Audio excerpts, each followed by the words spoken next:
सुना था तुम परम ज्ञानी हो बुद्ध। जान के आश्चर्य हुआ कि कांटा तुम्हें भी चुभता है। अब तो गली गली ये बात ना उठेगी कि तुम तो कोई पहुंचे हुए महात्मा हो। ये कांटे हमने बिछाए हैं। इस गांव में तुम्हारा स्वागत नहीं। हर दिन अनाज भिक्षा में मांग कर ले जाते हैं। चलो चलो, दूसरे गांव का रास्ता लो। मेरा आप लोगों से अनुरोध है कि मुझे अपने गांव में भिक्षाटन करने दें।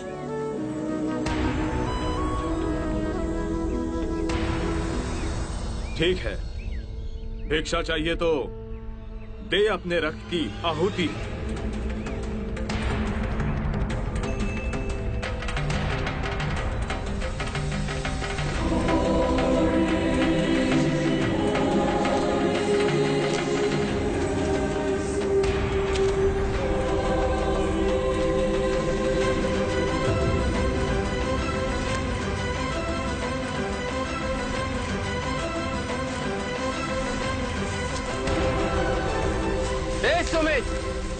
रास्ता बुहारा तो इस गांव से तेरा दाना पानी उठ जाएगा।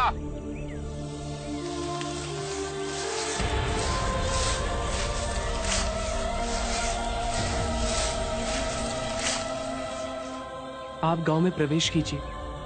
इन मुट्ठी भर लोगों से कई अधिक लोग आपको भिक्षा देने के लिए आतुर हैं।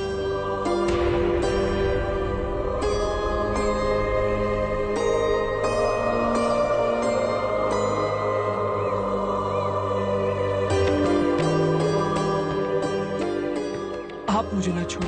हाँ? नहीं तो मेरी छाया भी पड़ी, आप दूषित हो जाएंगे। क्यों दूषित हो जाऊंगा मैं?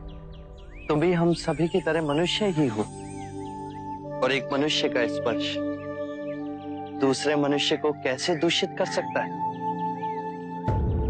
केवल लालच, घृणा, मोह, तृष्णा हम ही मनुष्य को दूषित करते हैं। और तुम जैसा मनुष्य जिसमें इतना प्यार भरा हो, वो केवल दूसरों को सुख ही दे सकता है, दुख नहीं। कैसे महात्मा हो तुम? तुम्हें तो जाति वर्ण का ज्ञान भी नहीं है। चोला पहने कोई सन्यासी नहीं होता। अरे पाखंडी हो तुम, पाखंडी। जो मानव से उसकी मानवता को छीनता है, पाखंडी वो होता है। यदि मुझे पाखंडी कहे आप सभी को संतोष मिलता है तो ये उचित है, परंतु इस मनुष्य में भी हमारी तरह प्राण बसे।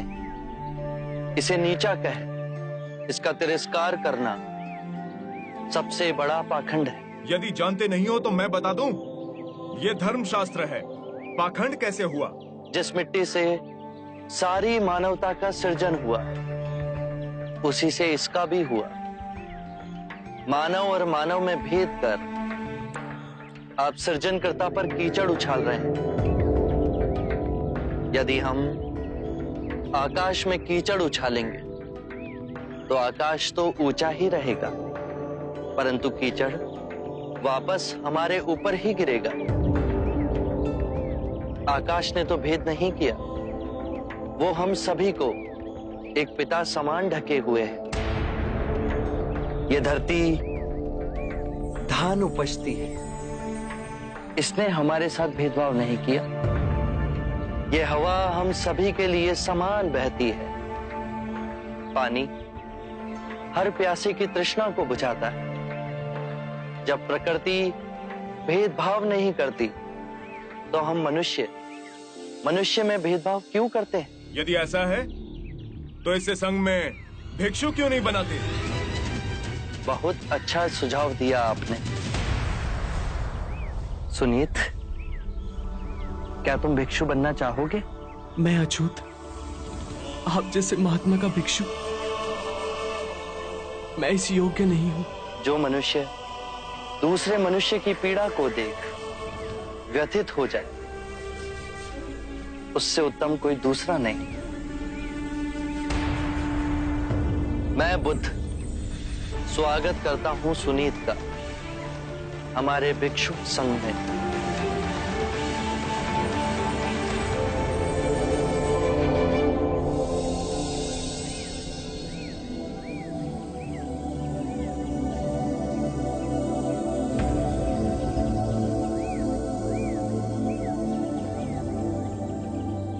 सारा जीवन किसी ने दया के दो शब्द ना कहे मुझसे, और आज इतनी करुणा बरसी है। पहली बार ऐसा लग रहा है कि मैं भी मनुष्य हूं, पर जो मैं कर रहा हूं यह अधर्म तो नहीं? जो अधर्म आज तक हुआ वो अब नहीं होगा। हर मनुष्य में चेतना का द्वार है, बस उसे ही अपनी संभावना को पाना है, अपनी गरिमा पे पुनः लौटना है। मेरा मार्ग प्रेम का है, तो वहां सबका सत्कार है। गंगा, यमुना, ऐरावती, सरयू, माही, ये सब नदियां हैं, और ये सब अंत में वह सागर में मिल जाती हैं। वहां उनका ना भेद होता है, ना ही नाम।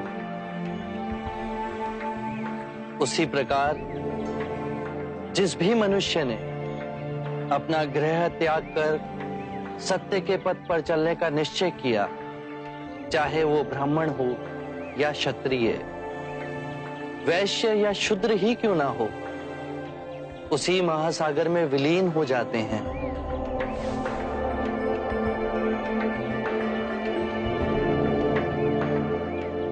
हर मनुष्य के अश्रुओं में नमक होता है, उसके लहू का रंग लाल होता है। ये भेद मनुष्य ने मनुष्य को उत्प्रेरित करने के लिए बनाए। आज मैं इन भेदों को काटता हूं। आज सुनीत को दीक्षा देना क्रांतिकारी होगा। हम पर बहुत से संकट आएंगे, हमें और तिरस्कृत किया जाएगा, पर सत्य आने वाली आंधी के सामने अडिग रहेगा।